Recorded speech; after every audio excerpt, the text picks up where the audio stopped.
go back up. And there's the game of, oh, okay, that's a great idea. So up to 4 people. And this is not when we're kids. This is like 2 years ago. And then like, it's a buttload of guys. And then we have one of our girlfriends. Okay, I'm gonna jump on top. And then we're doing some actual shit. Welcome to City Crew. We're a group of people who are trying to figure out what it means to follow fitness in everyday life. Yes, we do that through our 3 core values, which are communal living, transformative faith, and social compassion. My name is Riley. I'm a junior at San Francisco State. And one interesting fact about myself is in high school, I let my toenails grow so long that I sliced the back of my Achilles heel with one of my toenails. Cut it open. My name's Kaylin. I'm a junior transfer at USF. My major is nursing. And my interesting fact would be I have cut off half of my toenail before, but it's grown perfectly fine back.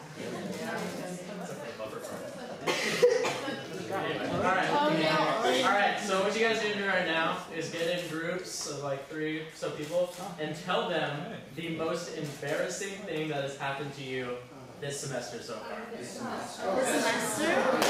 Oh, yes!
The other members of their group's embarrassing moment this semester so far?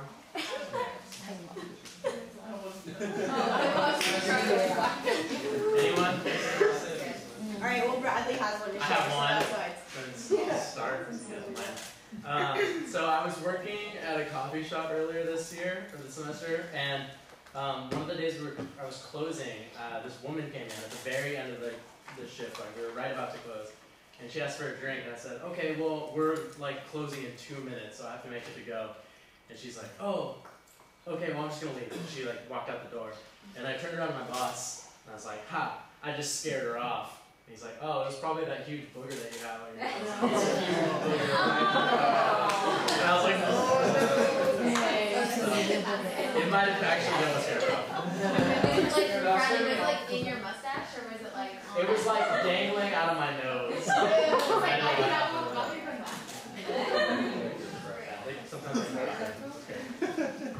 Anyone? Want to share?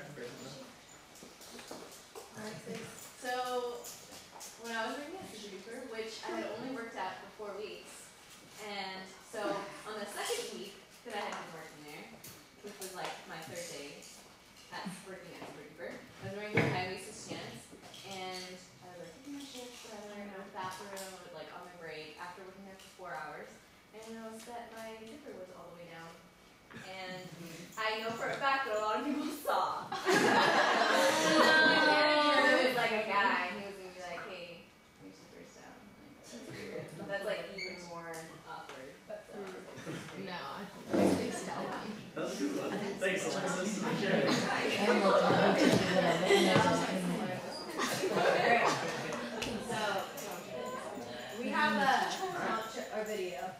We do have it.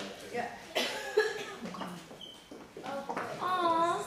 Oh, wait. I did it for him. I love this.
Participate like those people, those weird people shaking various parts of their bodies, or singing, or we had Julie give a monologue, like Lord of the Rings, like she had the whole beginning of the Lord of the Rings, like the monologue memorized. It's so sweet.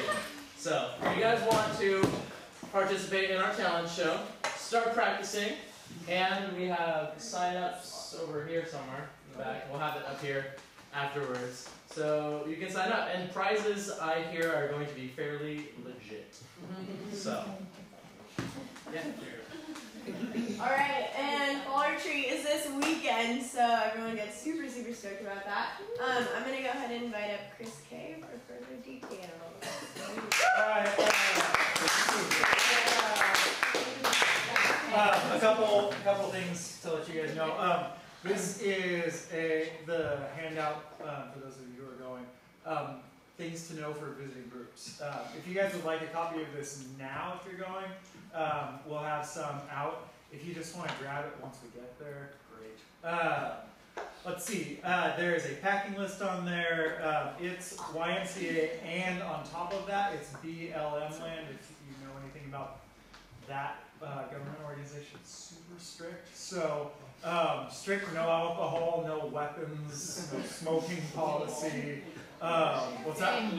Yeah, no bonfires in the middle of national recreation areas in the middle of the night. And then don't post it on Facebook and tag you. You will get a call from me whenever I see it. But yeah, basic packing stuff, sleeping bag, clothes. If you haven't been, it's dirt. A lot of it is dirt. It's not dirt. Yeah, it's not rugged, but it's dirt. So shoes are good, and there's lots of hiking as opposed to sandals. But it's on the coast, so there's a little bit of a breeze, even though the weather should be just amazing, like mid-70s during the day and upper 50s at night. So, registration stuff. If you have not paid in full yet, it would be super helpful if you could do that before, like by Thursday night, by tomorrow night. Wi-Fi will be spotty. If you have cash or check, it's a little bit easier, but if you're paying credit card, please, if at all possible, do that before you head out. That would be very helpful. So I think, is someone going to make a car?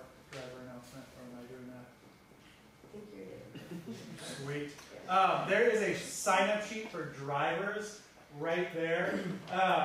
We want you guys to get into a car as soon as you can. Zoe's car is a 4:30 p.m. leave, and that's not a, I just want to hang out in the city a little bit longer Friday. That's a, I have class until 4:15 car. So don't linger. There is a slide that has where we are meeting. Right there, there was previous years information. If somehow you miss, I've got bus directions and it's going to suck, so get in your car. But yeah, we'll meet right here at this lot. It's really easy to turn around and get out. So, any questions? Great. Packing list is on the Facebook event if you have questions. And if you need a sleeping bag, let us know, but you can bring blankets and sheets. Thanks.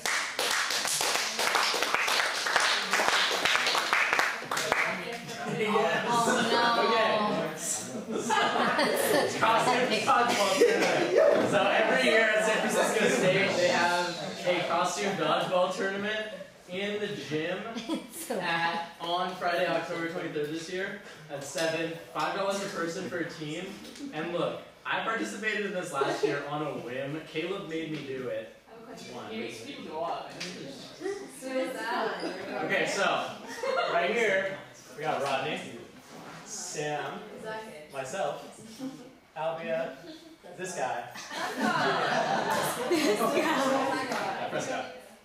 Anyway, yeah, Caleb made me do it on a whim, and there were like all of, I think, maybe 6 teams, 5, 6 teams, which was funny, but also all we did was dress up in white button-up t-shirts and ties, and we won the best dress. And got these free t-shirts right Well, here. Nick was in a panda suit too. Nick was in a panda suit. I wear it to go to bed. That's also the only San Francisco State anything I own. And it's great, I want it for free. So, some people are going to be doing this. I think we might try to form teams or something as like next W8, maybe. So, if you guys are interested, you guys can get a free t-shirt for literally wearing a button. It's great. And I wanted to say that I got 2 guys from the SF State basketball team to be on our team. So we are going to win this year. What did you do to get these guys?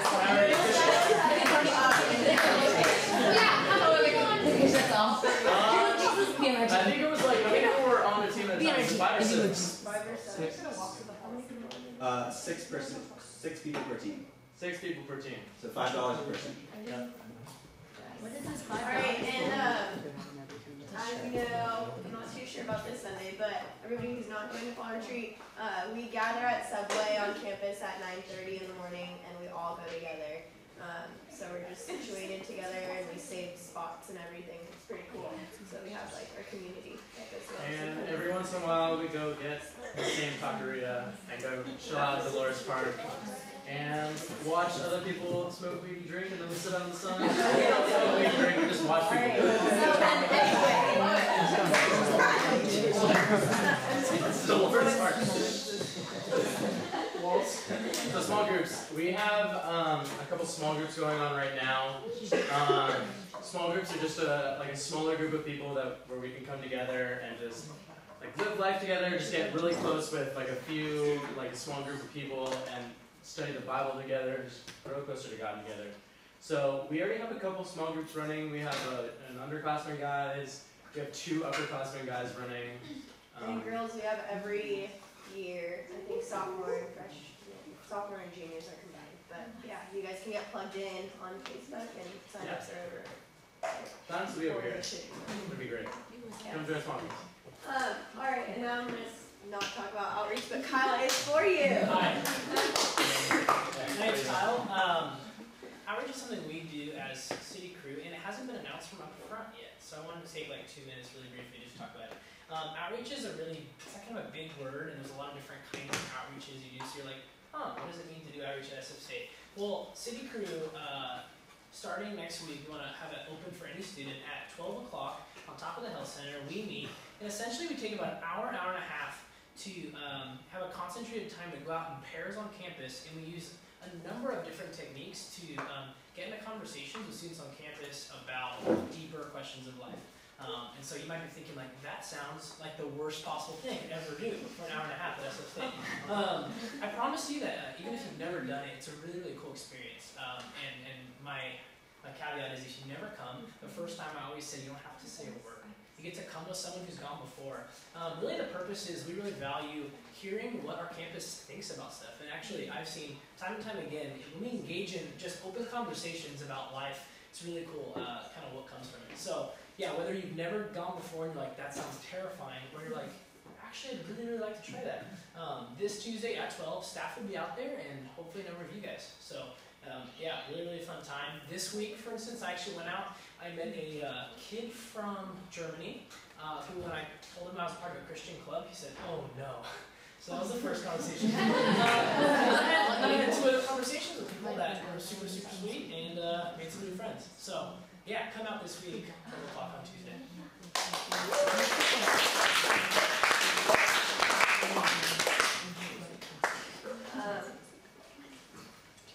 All right, well, I'm going to invite up our speaker today, so if you guys can give a very warm welcome to Chris Kernaghan.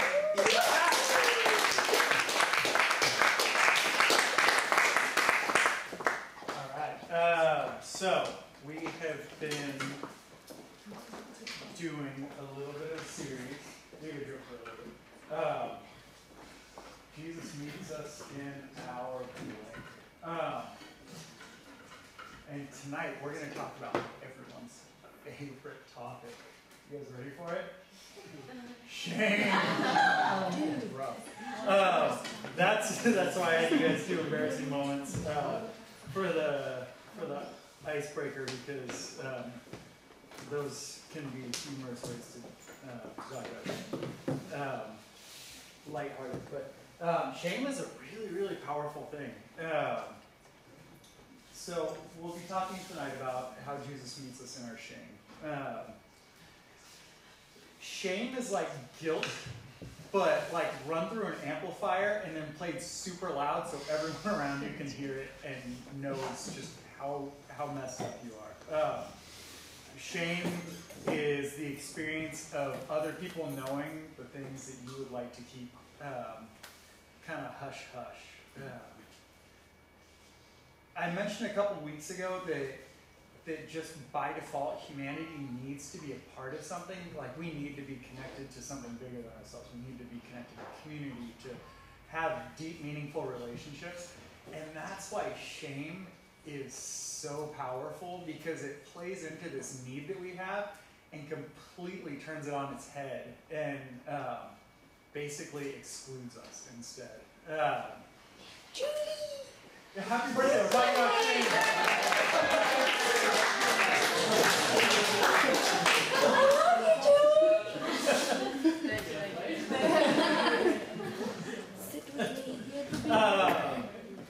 Let's see. So if you do a Google search for the word shame, you get a lot of different images. Caleb, can you get lights? I think these need to be. Yeah, you get a handful of images. Pet shaming, you guys I'm sure are aware of. Nice. Next.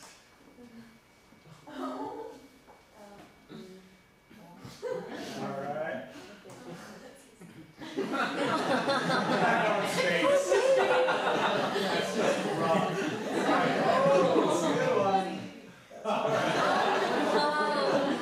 The dog looks slightly pleased with himself. He's like, He got caught. All right. So shame, public shaming. Not yet. Also has a history that goes with it. And so you guys, I'm sure, have seen the blocks. People up until probably 150 years ago got put in blocks when they did something that was socially unacceptable. So it works. All right, next one. This is modern day blocks.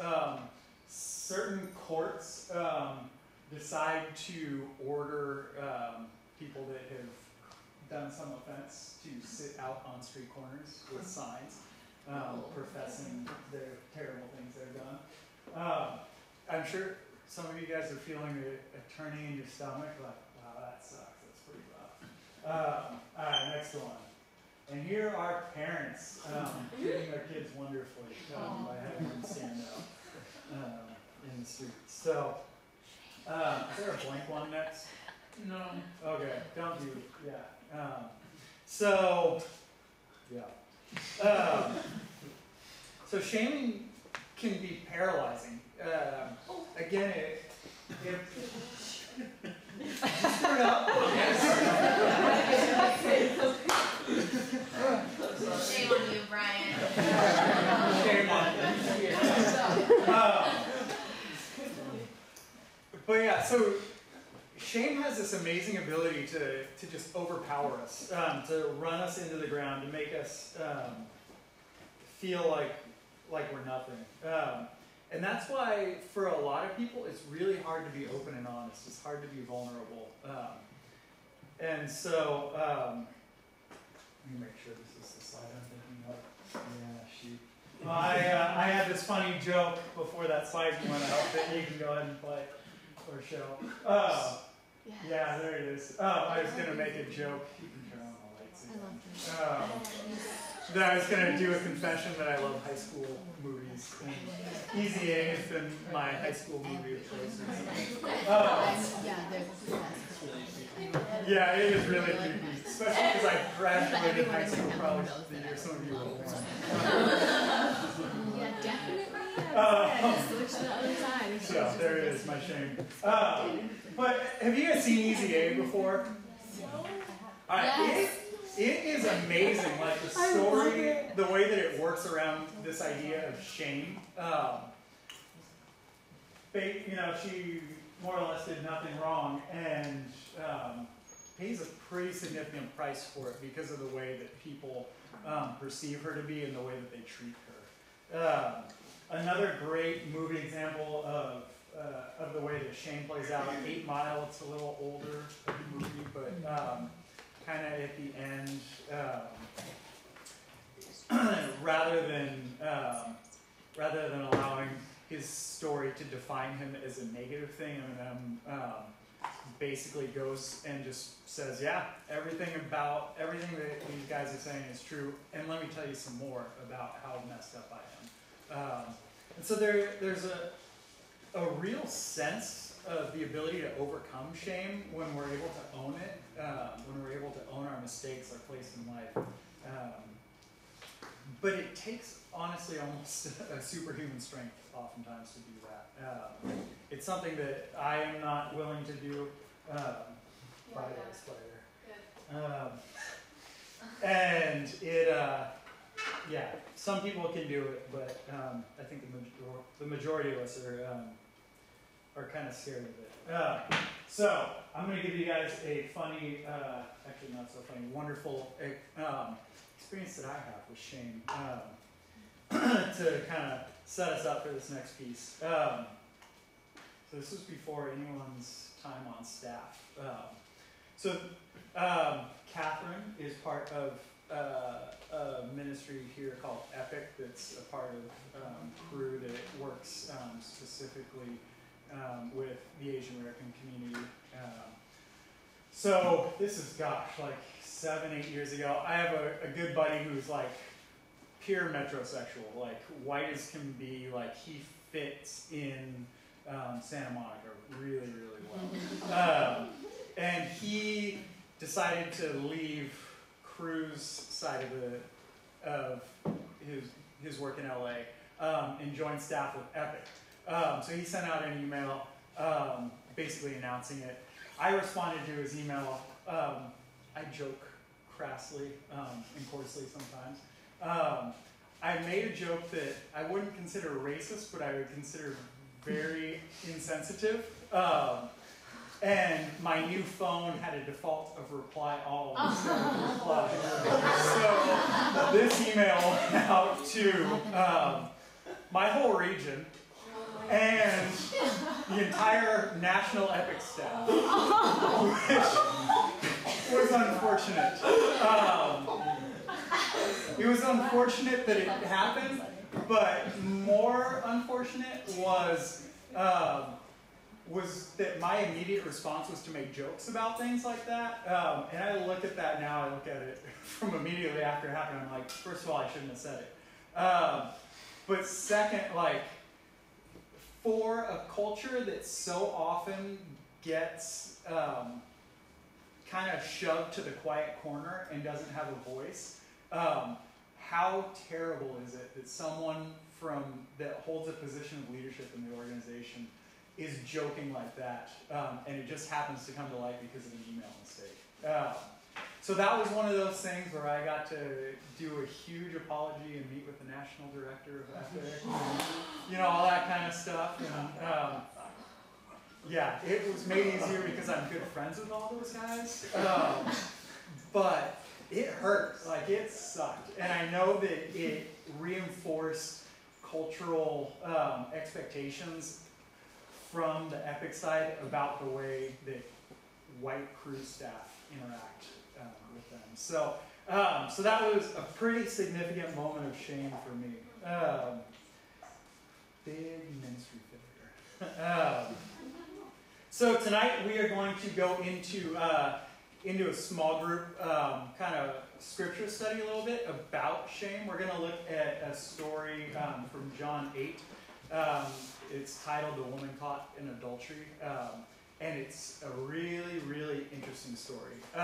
We're going to move, rather than me talking anymore, we're going to move into a time where you guys get into small groups and get into a passage of scripture. So on each of the tables there are handouts of the passage and pens, or just pens, I guess.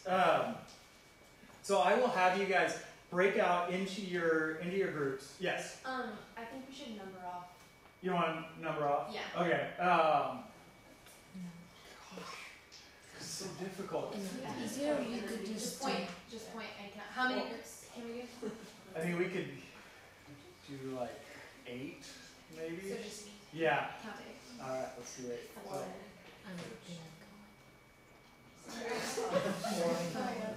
6, 7, 8, 9. No. 1,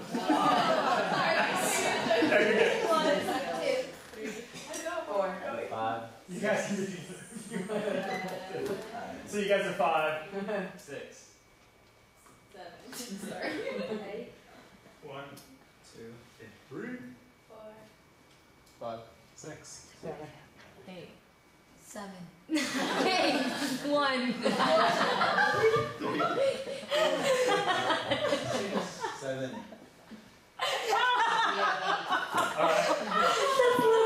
Alright. Okay, so we've got some of the tables out if you guys have noticed. So if you guys want, you'll be like writing on the paper. So if you want to break up and you prefer being at a table with a hard surface to write on, do that. If you'd rather be, just small group chair circles, do that. A couple of quick things before you guys break up into your groups, kind of ground rules. Let's see, where are they? So this idea breaks off of this idea that the church would say that Scripture is alive and speaks to us. It was spoken for many hundreds of years if we take time to listen to it and put ourselves in its place.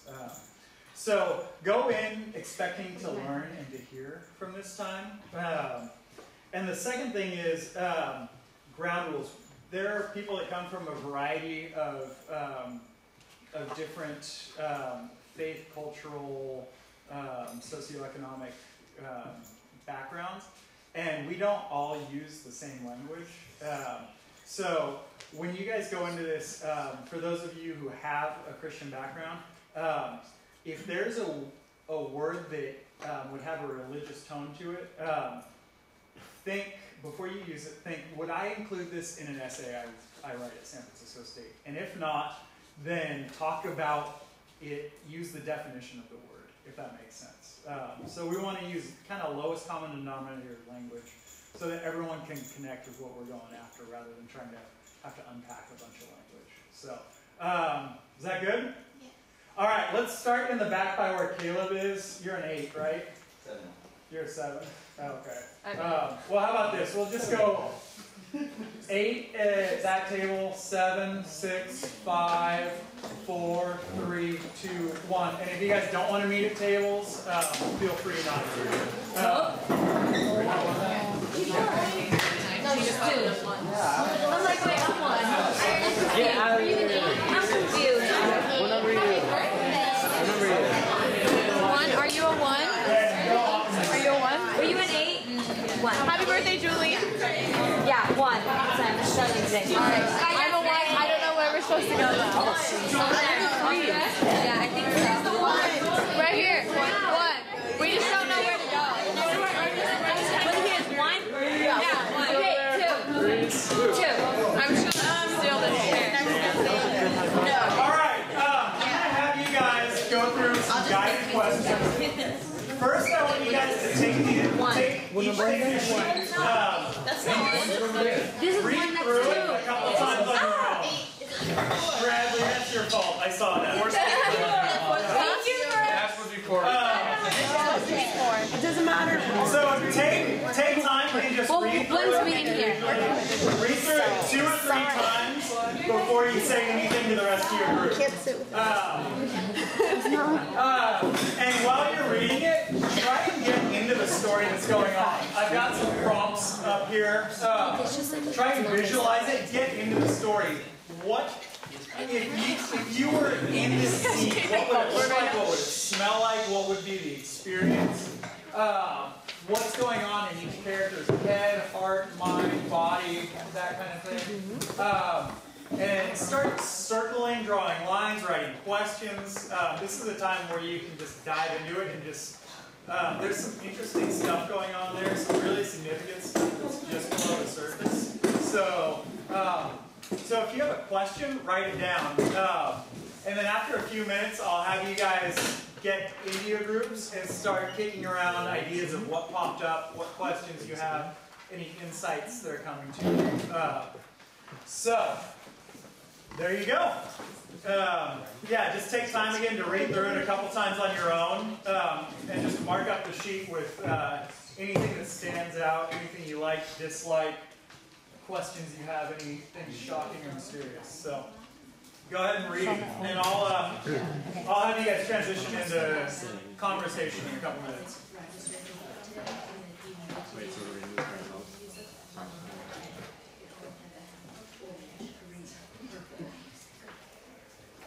Yeah, I think so. Yeah. I recognize that. I think I could be smiling. What are you T, can you get me a cup of coffee? If there's that.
guys as groups can kind of get together whenever you're feeling like you're in place.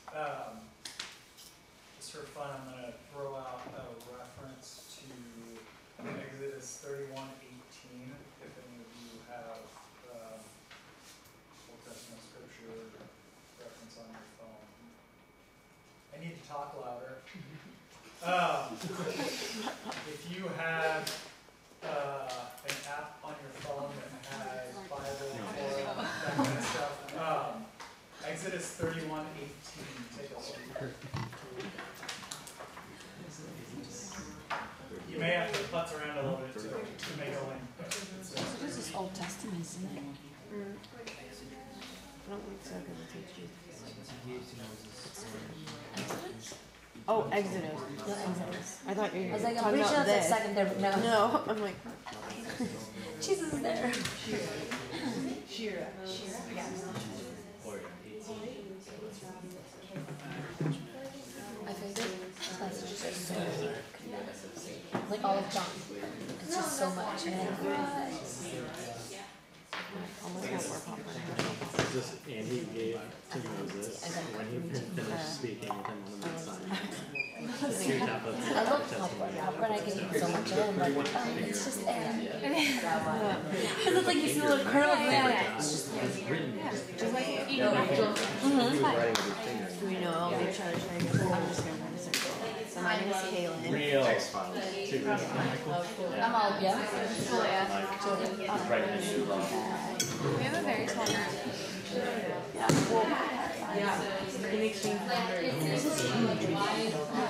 they have to be group 8 and group 7. No, it's a script.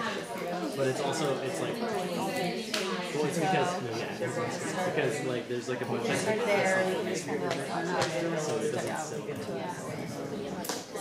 Question. Yeah. I just really tore this apart. Like at the beginning with like he returned, like I think that's when he returned to the temple. The guy was like, temple meaning like, is that like the main place where God was at? Was that the temple where like he got mad because people were selling stuff? I don't remember. That's how I'm like, I remember him walking to the temple. You know, like, it's during the time when he started saying like,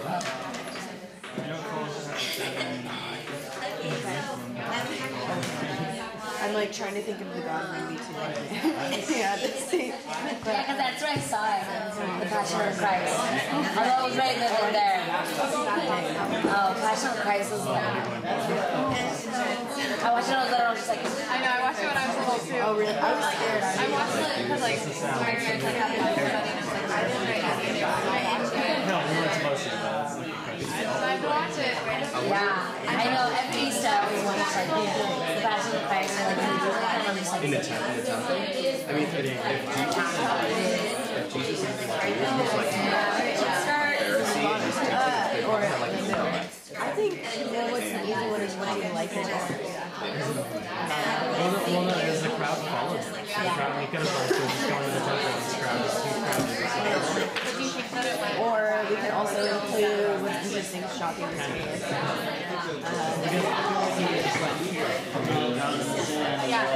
What I do is like, I feel like Jesus has so much sass. So much sass. And he like gets up and he's like, just, we're there.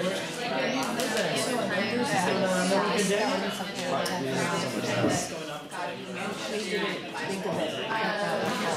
Oh, they made her stand in front of they bring the witch. yeah, and then the other big thing, like there's an entire crowd with him describing this. Exactly what it is. Yeah, I guess she kind of felt like super out of place. And Jesus made her feel in place in the end. I feel like she was like hero of the story. But I mean, It's totally like everyone else on the same level. Everything's like she is totally I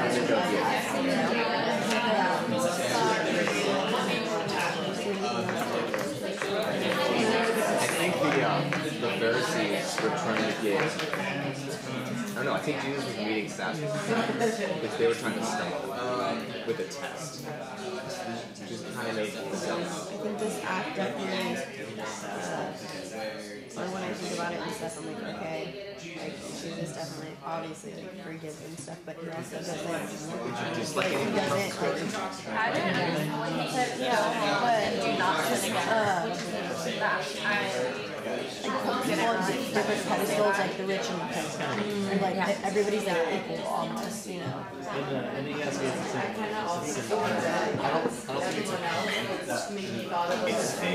I thought his, when he talked to them and said, let the wind run you for that one, I think that was like the most wise thing anyone could ever say in that situation. It was a good approach. It wasn't You're not telling her, don't you ever sin again. it's not like he was telling them yes or no. Like he wasn't giving them a straight answer. I like to think now that I hear what I read Because this one, Yeah, they were convicted by their own consciences and went out one by one. Underlying, they went out one by one meeting with the eldest, and so they had all gone. So I thought that was interesting because the eldest is always the wisest and like the one that has like the most power, like the captain, the leader, whatever. And so I just like the question I got is like, why would the eldest lead first? And he was the wisest, you know. So it's like, oh, the leader leads and like everybody else follows. You know, I started thinking like Mean Girls or something. You know, I started that they're all like Pharisees and scribes, so they're big people. Like they know everything. They know the law of Moses. They know everything of like before Jesus. And I just thought that was really interesting. Like how God had that power, just like you said, like with that comment, not being like, oh, you guys are dumb, giving them a straight answer, but just making this remark and then being like, oh, like assessing themselves. Daniel. I kind of like how Jesus changed people that are like the original act was like putting someone to death, but then like it was changed throughout like time.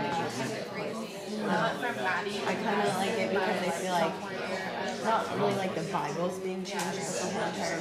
I feel like there's certain things in the Bible that people are doing different right now. There's no one really, I don't know. Well, like what I'm specifically thinking like that's such a huge deal. But I think that like sort of almost like it's okay to change some acts. I mean, there's like Jesus is on this earth right now saying, oh, you can change this. I like the idea that nothing's like set in stone. So it's like it's okay to like change it for almost the better of the people. Yeah, that sounds like a really cool thought. Okay, so you go back. Did you guys write anything for what are the sounds of the moon? Like visualize the scene. I'm not that much yet.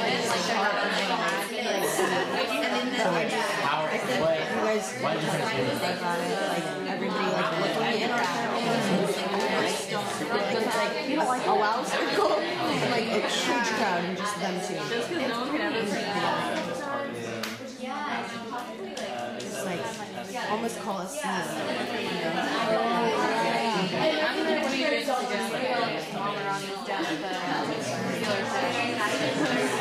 Oh, sweet, got the new album. I don't know. It could be like a something.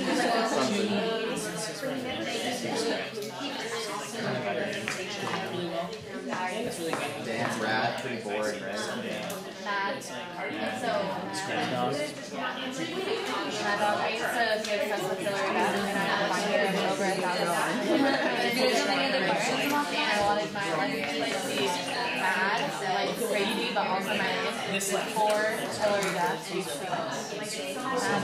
You guys all like Yeah, 100%. But then people just interpreted that you think you just want to yeah. just like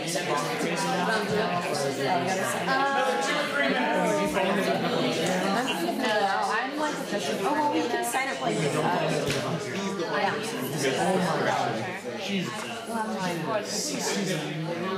I've never been till Sunday before. It was 2 days, right? It was like Friday and Sunday. I'm still on Britney's chairs, guilty. Yeah. So what time do you get back Sunday? Yep. Yeah, I'll tell you. I have a schedule. Okay, so it's not like super late. No, we have lunch over there and then we come back. No, we're gonna be in the sun goes down. Yeah. We should final gathering at 1 p.m. And we like pray, clean, tear down. So like yeah, 2 p.m. we should be yeah. Last time it was just so much traffic because we had this shit. Right. But Don't worry.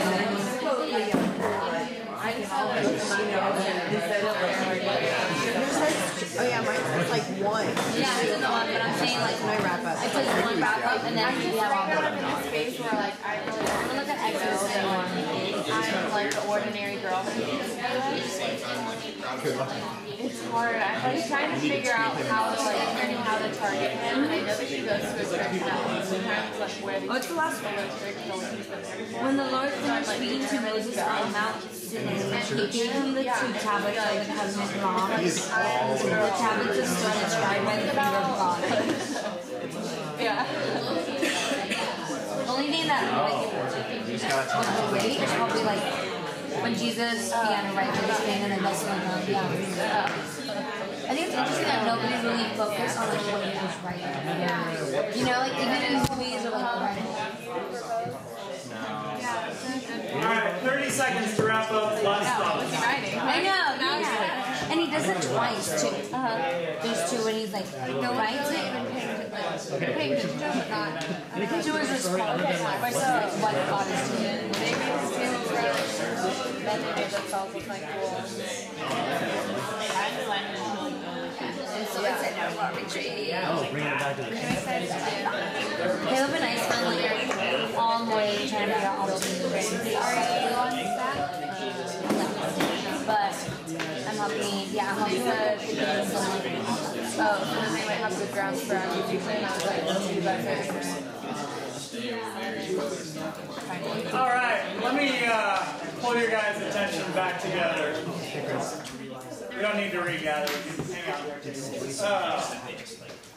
I would love to hear some thoughts or ideas, some things that came up from your guys' discussion. Either things you liked, didn't like, new insights, sympathies or empathies. Yeah. When at the very end he said, "Go home and do not sin again," I was kind of like, "Oh, I didn't expect him to say that. Like, do not sin again." Mm-hmm. But they brought up a good point that instead of it being like in order, what did you say? It wasn't like a commandment. Yeah. It was like a lifting of a burden.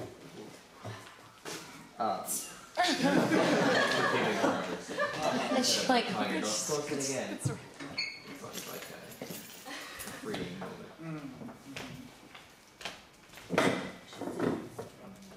So, I compared this a little bit to, I don't know if you guys seen Game of Thrones. But like, when the queen, she gets publicly shamed, and it was like really heartbreaking, so that reminds me, like I tied it into this. But Fruit Universe had a really good point, like what type of adultery did she do? Because like they use words like they caught her in the very act, and like they might have like good grounds and stuff like that to stone her, and so it sounds like they're like looking for a reason to stone someone that they weren't even sure of themselves. They just like wanted to stone someone. I was sort of taken from the perspective of the woman. So like, first one says, early next morning, he returned to the temple, entire crowd came to him. Usually there was at least 1,000 people or more surrounding Jesus when he was teaching and stuff like that, maybe 5,000. So it's a loud, noisy place, lots of people trying to like see him. And then almost suddenly he's teaching, and the Pharisees come up with this woman, and almost suddenly she goes dead silent. And you like, if I was her, I'd be like, just the shame of being publicly denounced in front of all these people. And I'd be terrified as well, because it'd be like, they're going to kill me right here, right now, and stuff like that. And Jesus says this, and I'm just getting ready for the final blow, and it never comes. And he goes, "Where are they all? Did they not one condemn you?" And she said, "No one, sir." And like, "Neither do I condemn you. Go home and do not sin again." The relief, the forgiveness that he gave her is just amazing. The feeling she must have had at that moment must have been amazing at the same time. So the scripture that you gave was Exodus 31:18. And my question was, God had Moses write the 10 Commandments. Jesus told him to do otherwise. Why? And because what they bring up is that Moses' commandment was to stone women to death. And then Jesus stoops down and begins writing with his finger in the dust on the ground. And the scripture that you gave us said, when the Lord finished speaking to Moses on Mount Sinai, he gave him my phone. In the Bible? Where should Jesus He gave him the 2 tablets of the covenant law, the tablets of stone inscribed by the finger of God. And when Jesus had told them, "Let the one among you who has never sinned throw the first stone at her," he was stooping down and writing. So, like, was he changing the commandment, or is that what you were getting at when you gave that scripture? What did other groups make of that? Yeah. We just thought I thought it was kind of like, I pictured Jesus like using his finger. I pictured him having like a conversation almost, maybe with God, and like kind of rewriting, like thinking about the commandments, and like one of my group members, she said like rewriting it like in a different way and changing it up or something, but it's really hard to tell because we don't know what Jesus is writing in the dirt. Anyone else? Any groups? I was thinking maybe like, well, 2 things. One, like, maybe kind of like as a distraction. Not a distraction, but like I feel like if he would have said, like, let one of you who have sinned throw the first stone, and then he just would have stood there looking at the crowd waiting for someone, it would have almost seemed like he was shaming everyone else.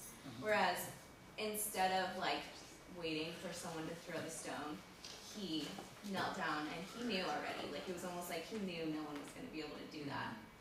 So he wanted to seem, I think that everything Jesus did was really intentional, and so I think that he did that in such a way that like it would seem more like he already knows and he's not shaming anyone about it.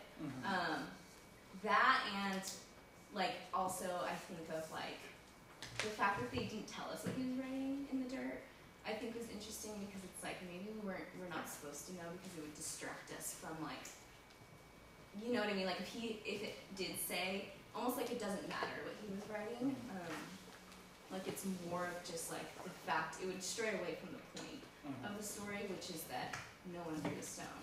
And so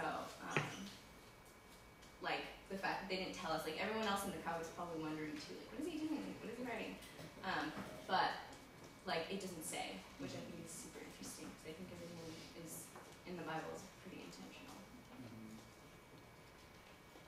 Sorry, this passage, it was really neat. It brought up, actually, for me, I think like the first thing that ever attracted me to Jesus, which was the way that he was able to look at, like, see the heart of a person, and like just even in the Beatitudes, like in some of the earlier teachings, the way that he was like, if you kill someone, like that's bad, but actually, like if you just get angry at them, like you already sinned.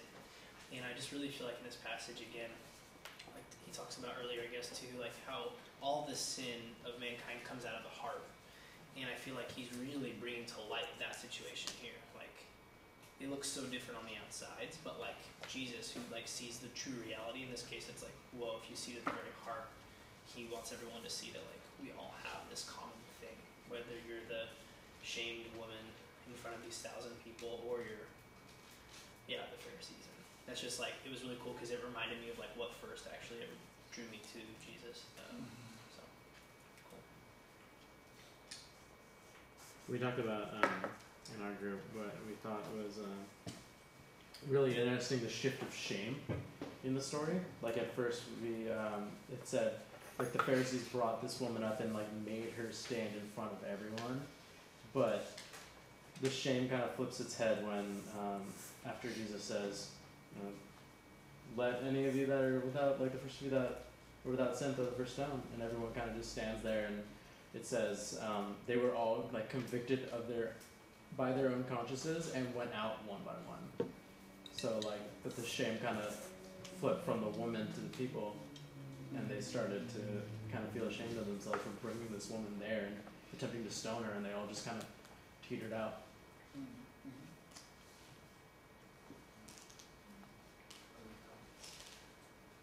I thought it was really interesting that Jesus, it seemed like what he was trying to communicate was like, do not stone this woman, but he doesn't just come out and say, like, he doesn't just like come out and go like, don't stone her, stoning's bad.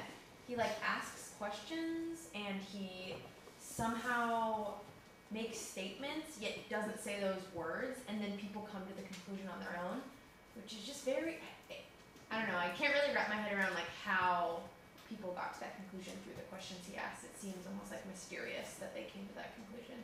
So I just thought that was interesting. The only two times in the Judeo-Christian scriptures that the idea of writing with a finger are in the two passages that you guys have had tonight. So the implication would be that the Ten Commandments were often referred to as the 10 words. So one implication would be that he was writing the commandments in the dust and basically calling anyone that hadn't broken any of those to throw the first stone.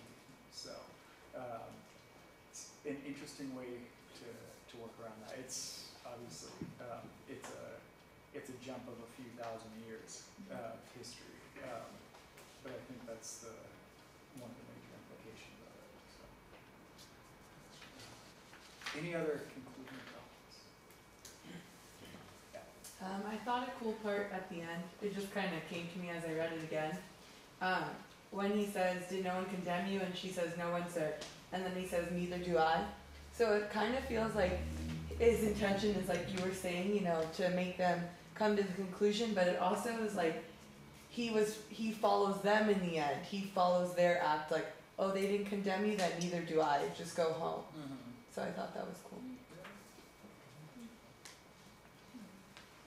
I liked what Catherine said about how you don't hear her voice, the woman, talk at all until that last phrase when like Jesus asks, and she says no one, and just like kind of like giving her like her dignity and like acknowledging her and like her responses and stuff. What are some antonyms for shame?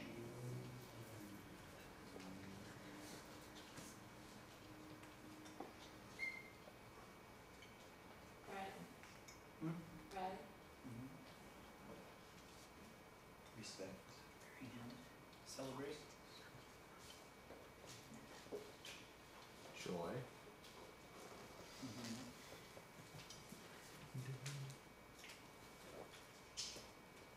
Well, cool. Thank you guys for taking a little experiment with me into that passage. There's a lot more. We have some reflection questions for you on the next slide that we'll put up later. But yeah, so going back to this idea of shame as a big picture thing, people use it because it's pretty effective. It is a pretty strong behavior modification motivator. If you have those that are important to you telling you that you're a terrible person if you've done something, you'll probably stay away from it. But it isn't necessarily getting at the heart at the root issues that are causing us to do things that we'd rather not do, or rather not get caught doing, I guess, is another way to say it. Yeah, it's something that socially works, but the reality is that people have to step back from their own brokenness to be able to engage in shame. And if we're able to look at humanity and say, everyone's pretty messed up, some people it just shows through a little bit more, you begin to realize that there really is no moral high ground for judging people, for putting people on the spot, to suppress our own brokenness, our own things, ways that we've screwed up, for the sake of doing that to someone, like putting someone else on the spot. And so, again, I love Jesus' last lines in there. Who's condemning you? Nobody, neither am I. Go and sin no more. St. Paul, in one of his bigger letters, says that God showed his love for us, and that while we were still sinners, while we were broken, while we were rebellious, while we were not working our lives out towards peace with others and with God, that Christ died for us. And in that, implicitly is this idea that we're all wrecked, and that we all, again, there's no moral high ground to hold. That finding a way out of shame, out of guilt, is something that we really need to rely on God for. So take some time over the next week, think through what that means.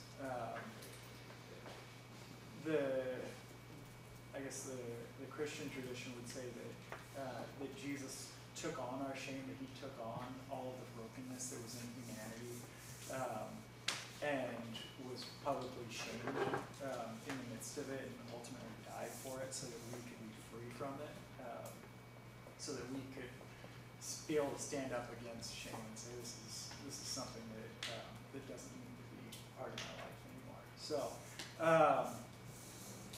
it's not fun, for sure, again, but as we are able to be vulnerable, to be open with our failings around us, it allows others to feel that way, and it brings us all into a place of healing.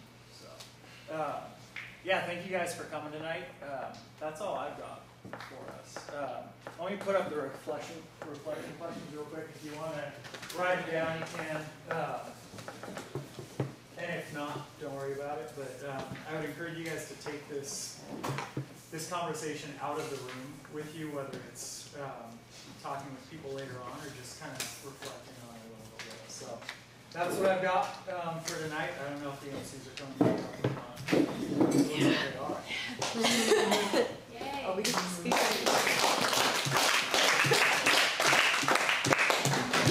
All right, so reminder. I'm sorry. Need some coffee. No. Reminder to sign up. This is the last kind of very, very last time you can sign up for Fall Retreat.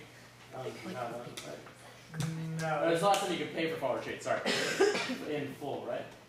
Yeah, we'll have an option to do final payments tonight.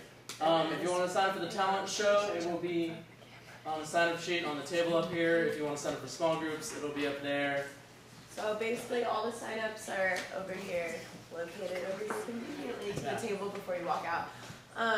But yeah, you guys, I definitely encourage signing up for the talent show because it's definitely great and it blows everyone's mind.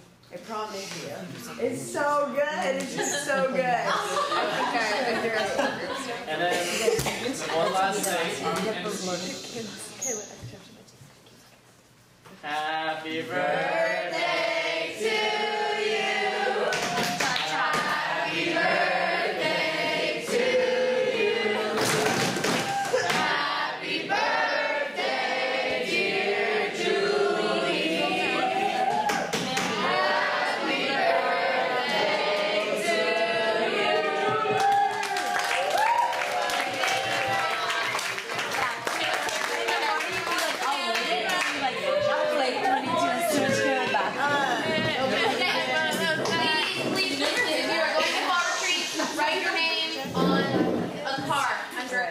Oh yeah, sign up for cards. And then it also, Unless you want to take the bus. right, the location is also there too, right? All day, yeah, all day. But yeah, go ahead and sign up for Yeah. She like played it in chat and they won a 1 and she came in. Good, good. That's fantastic.